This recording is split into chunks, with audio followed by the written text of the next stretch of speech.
ఒకవైపు చంద్రబాబు నాయుడు గారేమో ఏదైతే సుపరిపాలనకు తొలి అడుగు అంటూ ప్రతి ఎమ్మెల్యేని గడప గడపగా వెళ్ళమంటున్నారు. అలాగే చూస్తే కనుక మరోవైపు జగన్మోహన్ రెడ్డి ఏమో బాబు షూరిటీ మోసం guarantee recall Chandrababu Naidu manifesto అంటూ ఒక ప్రోగ్రాం పెట్టుకుని వస్తున్నారు. ఈ రెండు ప్రోగ్రామ్స్ అసలు ఎలా చూడాలంటారు?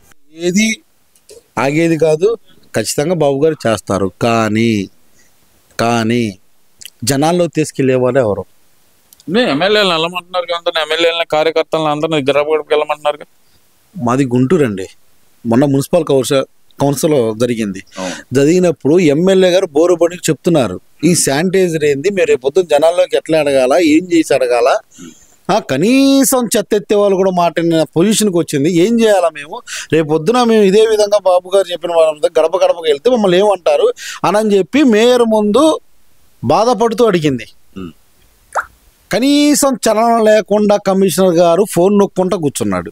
కనీసం చలనం లేకుండా మేయర్ గా కౌన్సిల్ లో ఫోన్ చూస్తా కమిషనర్ కూర్చున్నాడు. ఏది నిమ్మకు నీరెత్తినట్టు, ఏదో నాకేదో తెలియట్లా, నాకేదో జరిగింది, నాకేం సంబంధం లేనట్టుగా కూర్చొని ఫోన్ నొక్కుంటా కూర్చున్నాడు. కనీసం లైట్లు కూడా వేయలేనంత దుస్థితి పరిస్థితి ఏర్పడింది మన గుంటూరులో. ఒక మేయర్ గారు, ఒక ఎమ్మెల్యే మాధవి గారు కనీసం వీధి లైట్లు లేవు అని చెప్పినని అడగాల్సి వచ్చిన పరిస్థితికి వచ్చింది. కనీసం ఒక అధికారి కూడా మాట వినట్లేదు అనుకోవచ్చు అంటారు. మరి అది ఎందుకు వినట్లేదు అనేది, అది ఇక్కడున్న ఎవరైతే పదవులు అనుభవిస్తున్నారో వాళ్ళకి కానీ, లేదా కలెక్టర్ గారికి కానీ, లేదా చంద్రబాబు గారికి కానీ, మరి ఆయన దాకా వెళ్తుందో వెళ్తలేదు కూడా నాకు తెలియదు. కానీ మరీ గుంటూరు అంత అధ్వాన స్థితి ఎక్కడా లేదు, ఏ నియోజకవర్గంలో లేదు. మరీ ఎంత దారుణమా? కనీసం కింద ఊడ్చుకునే వాళ్ళు కానించి ఈ బిల్డింగ్ ఇన్స్పెక్టర్ కానీ, ఈ బిల్డింగ్ సంబంధించిన వాళ్ళు కానీ ఎవరైనా సరే ఒక్క అధికారి పనిచేసేవాడు లేడు. ఏంది ఇది? ఎక్కడ పడితే అక్కడ చెత్త, కనీసం వారం తరపున కూడా ఎత్తలేని పరిస్థితిగా వచ్చింది. అక్రమ కట్టడాలు అంటే మంచి చేసినోడికేమో, చేతులు తడిపినోడికేమో వాడు బాగానే ఉంటాడు, చేతులు తడపనివాడు ఏమో ఇల్లు కొడతాడు. టౌన్ ప్లాన్ల రోడ్డు. నేను సిపిని అడుగుతున్నా, మీకు చేతులకి తడిపిన వాళ్ళు ఏమో వాళ్ళకి పడగొట్టరు, పాపం అన్యాయంగా అన్ని కష్టపడి కడుక్కుని వాళ్ళకి పడగొడతారు. మీరు గుంటూరులో మరి ఇంత దీనస్థితిగా ఉంటుందని, కనీసం ఇంత దరిద్రంగా ఉంటుందని నేను ఎప్పుడూ అనుకోలేదు. కమిషనర్ వచ్చిన తర్వాతే రాష్ట్రంలో అదే గుంటూరులో శానిటైజేషన్ కానీ, లేదంటే రోడ్ల విస్తరణ కానీ ఇదంతా బాగా జరుగుతుందనే మాట కూడా వినపడుతుంది కదా. మరి ఒక పక్కన ఎక్కడ వినపడితే మీరు ఒకసారి కౌన్సిల్కి రండి. మొన్న కౌన్సిల్ జరిగినప్పుడు మీకే అర్థమైంది. ఒకసారి లేకపోతే మీరు జనాల్లోకి వెళ్ళి జనాలు అడగండి. ఎందుకంటే ఇంత నిర్లక్ష్య ధోరణి మరి ఎందుకు ప్రవర్తిస్తున్నారు అనుకోవాలంటారు? అదే నేను అంటున్నా, నేను అడుగుతుంది కూడా అదే. దేనికని? అధికారుల మీద ఇంకా పట్టు సంపాదించలేకపోయిందంటారా అన్న కూటమి ప్రభుత్వం? మరి ఖచ్చితంగా నేను అనుకుంటున్నాను, నేను ఖచ్చితంగా అదే అనుకుంటున్నా. ఒక కౌన్సిల్ మీటింగ్ జరుగుతుంటే ఒక కమిషనర్ అనే అతను ఒక అధికారంగా అతను అడగాలి కదా. కింద శానిటైజర్లు కానీ బిల్డింగ్ సంబంధించిన అధికారిని బాయ్ ఎందుకు చేయట్లేదు అడగాలి కదా. కనీసం అడగకుండా నిమ్మకు నీరెత్తుకొని కూర్చుంటున్నాడు అంటే దానికి అర్థం ఏంది?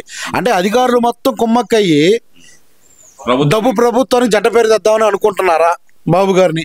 బాబు గారు 100 to 100% అన్ని చెప్పిన పనులని చేస్తున్నారు. కానీ గ్రౌండ్ లెవెల్లో అది లేదు. గ్రౌండ్ లెవెల్లో చిన్న నాయకులు పున నాయకులు వాళ్ళు దులుపుకుంటా, జనాలకి మంచి చేయకుండా, వాళ్ళ చూసుకుంటా, వాళ్ళ స్వలాభం వాళ్ళు తింటా, జనానికి మంచి ఎక్కడ ఉంది? ఎక్కడ చేస్తారు జనానికి మంచి మీరు? అది కాదండి. మీరు ఒక్కసారి ఆ రోడ్డు చూడండి, ఎక్కడ నల్లబాడు కాలువ కానీ, నల్లబాడు పేరుచల్లడు బిజ్జి దిగిన కానించి ఆ వీధి లైట్లు వెలుగుతున్నాయి. రాత్రి కూడా యాక్సిడెంట్ జరిగింది అక్కడ, ఆ వీధి లైట్లు లేకపోవడం వల్ల. లైట్లు కూడా పెట్టించుకునే స్థితిలో ఉన్నాం మనం ఈరోజు. ప్రభుత్వం వచ్చిందనే కానీ వీధి లైట్లు కూడా వేయించుకునే పరిస్థితిలో మనం ఉన్నాం ఈరోజు. కనీసం ఇంటి ముందు చెత్త కూడా ఎత్తించుకునేంత దుస్థితిలో బతుకుతున్నాం మనం. ఇంతకుముందు ఇదే జగన్మోహన్ రెడ్డి ఇది చేయట్లేదనే మన ప్రభుత్వాన్ని గెలిపించారు. మీరు అదే పోకడతో అధికారులు మరి ఎందుకు ఇలా చేస్తున్నారనేది ఇంకా అధికారులు ఎందుకని దారికి రాలేదనుకోవచ్చు అంటారు. నేను అదే అడుగుతున్నాను, దేనికని?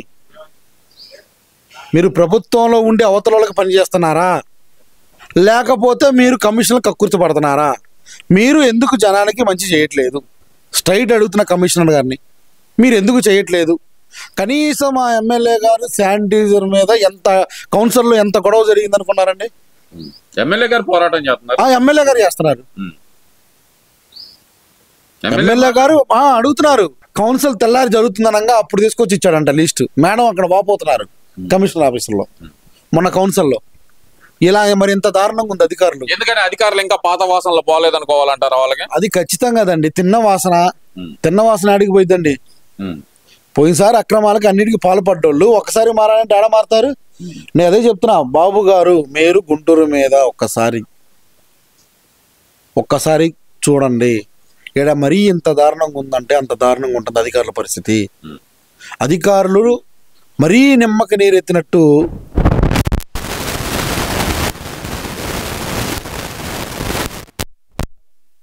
నేను కోరుకుంటున్నాను.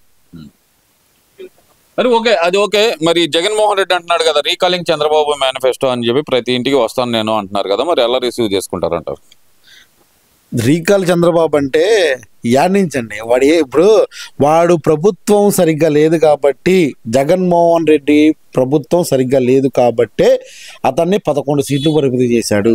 బాబు గారు చెప్పినట్టు చేస్తున్నాడు. చెప్పినట్టు చేస్తున్నాడు కాబట్టి అతను ఏమి మాట్లాడి ఏది ఏలెత్తి చూపోనేకున్నంత బాబు గారు అంతా ప్రయత్నం చేస్తున్నారు కాబట్టి వాడు వచ్చి ఏమి చేసినా ఏమి చేసేది లేదు, ఏమి పీకేది లేదు. మరి వస్తానంటున్నా బాబు చేసిన మోసాలన్నీ వివరించడానికి ప్రతి గడపకే వస్తాం. ఇప్పటికే ప్రజల్లో పూర్తి వ్యతిరేకత వచ్చింది ప్రభుత్వం మీద, మాకు బ్రహ్మరథం పడుతున్నారు ఎక్కడికి వెళ్ళినా అంటున్నారు కదా. మరి అవునండి, పాపం ఆ రథాల మీద జనాల చక్రాలు రథాల మీదే తొక్కిస్తున్నాడు అతను. మీరు అడిగిన వాస్తవమే. ఆ రథాల కింద జనాలు వేసి తొక్కుతున్నాడు అతను.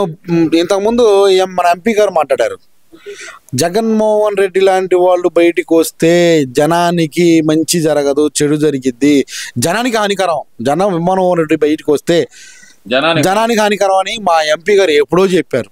అది నిజం.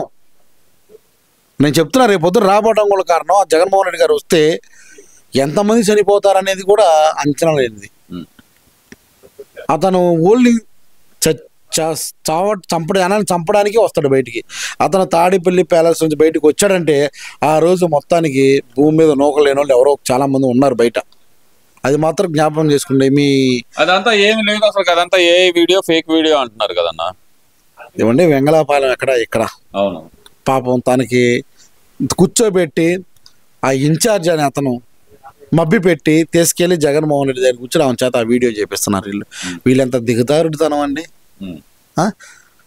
అంత దిగజారుడుతనం అండి. ఒక సాటి కార్యకర్త సరే మరణించాను, కనీసం నీ యొక్క బండిలో నుంచి తీసుకెళ్ళాలి కదా, నీ కార్యకర్తే కదా, నీ జొట్టానికి వచ్చాడు కదా, కనీసం కూడా నువ్వు చేయకుండా ఎప్పుడో నుంచి మేము మా పార్టీ కాకపోయినా అతని కోసం మేము అడిగినప్పుడు మీరు ఇప్పుడు మొన్న స్పందించి, అంటే జరిగిన 10 రోజుల తర్వాత మొన్న స్పందించి వాళ్ళని పిలిపించుకుంటారా?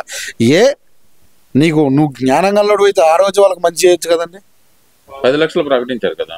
అవునండి, ఎప్పుడు ప్రకటించారండి? నువ్వు నిద్రపోతున్నావా? చనిపోయినప్పుడు నీ కారు కింద కదా చచ్చిపోయింది, నువ్వు నిద్రపోతున్నావా? మరి ఇలా జరిగింది, మరి తక్షణమే ఆమెను కలిసి వాళ్ళ పిల్లల మంచి చెట్లు చేయాలి కదా. మేము అడిగితే నువ్వు చేసావు తప్పితే నీ సొంతగా నువ్వు ఎక్కడ చేసావు? ఎలా చూడాలంటారు? మరి జగన్మోహన్ రెడ్డి మాత్రం ప్రతి గడపకు వెళ్ళండి, చంద్రబాబు చేసిన మోసాలు వివరించండి, మీరు వాళ్ళు ఎంత అయితే నష్టపోయారో ఆ నష్టం ఎంత, ఒక కుటుంబానికి ఎంత నష్టం కలిగిందో అదంతా వివరించి చెప్పండి వాళ్ళకి అంటున్నాడు కదా. మరి వివరించి చెప్పడానికి ఏమీ లేదండి. వాడు బాబుగా జగన్మోహన్ రెడ్డి అనే అతను బాబు గారి ఒక వైట్ పేపర్ మీద ఒక నల్ల మచ్చ కూడా చూపిలేనంత పరిపాలన చేస్తున్నారు మా బాబు గారు. ఎలాంటి ఇబ్బంది లేదు. మా బాబు గారు ఈ మిగతా 4 ఏళ్ళలో కూడా ఖచ్చితంగా జనానికి చేస్తాడు. కానీ నేను ఒకటే బాబు గారికి విజ్ఞప్తి చేస్తున్నా, అధికారులు నిమ్మకి నీరెత్తినట్టు ఉంటున్నారు, దయచేసి దాని మీద దృష్టి పెట్టండి ఖచ్చితంగా. లేకపోతే దానివల్ల మనకి రేపొద్దున లోకల్ బాడీ ఎలక్షన్లో కూడా చాలా ఇబ్బంది పడాల్సి వస్తుంది. దానివల్ల లోకల్ చోటా నాయకులు కూడా జనాల్లోని వాళ్ళ యొక్క డబ్బు కోసమో లేకపోతే ఇంకోటి కోసం చేస్తున్నారు. దయచేసి దాని మీద దృష్టి పెట్టండి, మన పార్టీని మనం బలోపేతం చేద్దాం. దాన్ని మాత్రం బాబు గారు దృష్టిలో పెట్టుకొని, ఈ అధికారులు మాత్రం చాలా దురదృష్టకరం. మా గుంటూరులో ఇలా ఉండటం చాలా దురదృష్టకరం.